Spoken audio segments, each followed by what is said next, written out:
Go and check this right now on your Pi application. Make sure you confirm this before your coin is migrated.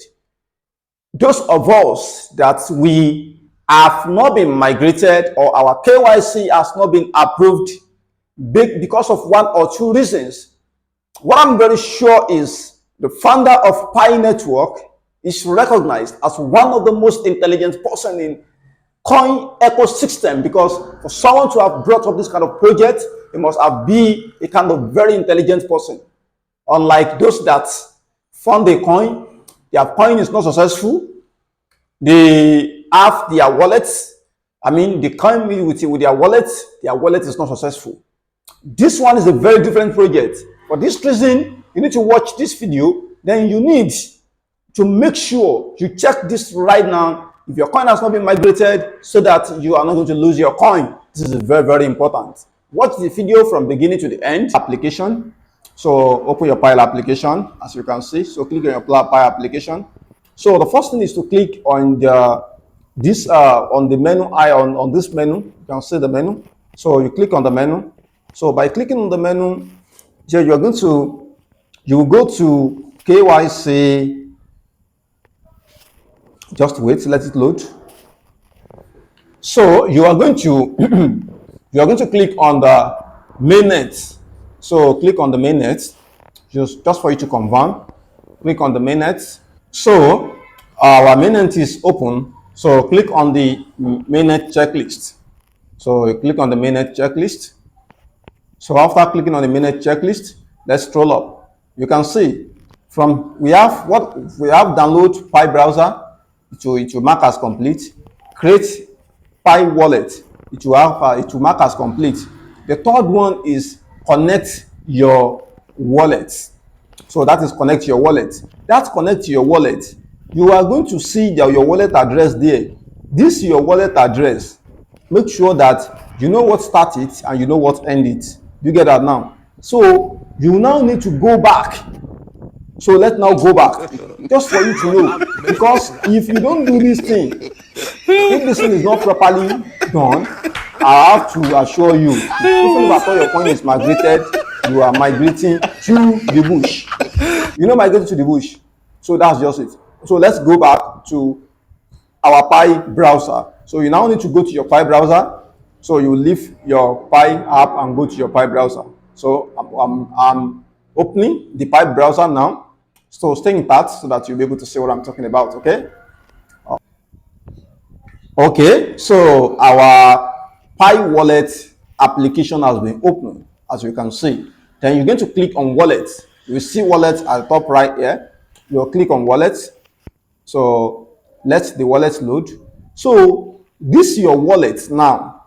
As you can see, it's loaded.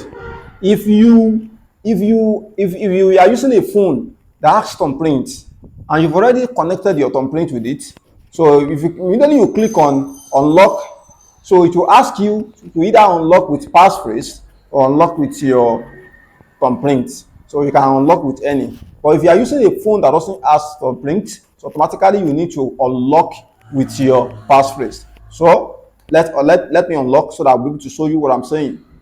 So you are going to input your Pi passphrase like that. So after I input your passphrase, don't forget I've input my own passphrase, so I've unlocked. So automatically, hope you can see the wallet I have in that particular place is the same wallet address that I have right there.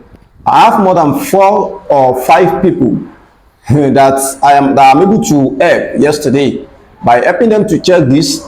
And my dear brother, in fact, it is only God that saved them, that Pi has not migrated their coin, and immediately your coin has been migrated to that wallet. If you don't have access to the wallet, your coin has gone.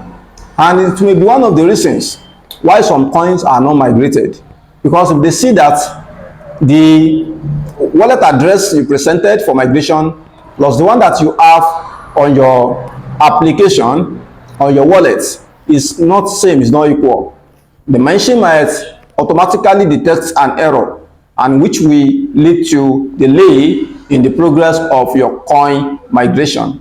So in this sense, I ever advise every one of you to go and check every one of us, please, let's go and check this. And if you have been experienced this before, if you have anything or any solution you've done that make this to work, you can, that you used to solve this, drop it in the comment, let me know. If you have been experiencing something that you need a solution to, actually you think of, you want me to help you to find a solution, you can just drop in the comments. Drop it in the comments. Whatever you think you want to know about Pi network, Pi listening, open network mainnet, so you can drop it so that we'll discuss it, and we are going to get rid of the problem. So that's it.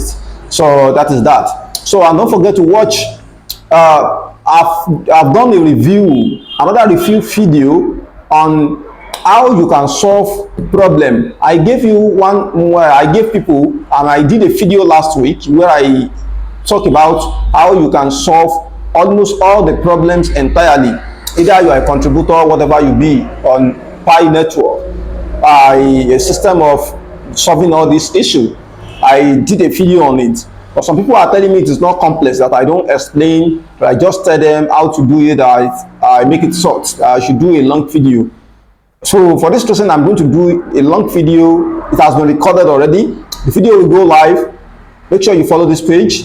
Check for the video. This will also help you, because I can see on Twitter, there are many of us that are saying we have issues. We have a lot of problems regarding this token. And you know, it's a token that is worthwhile, because we've been on this system over 6 years right now.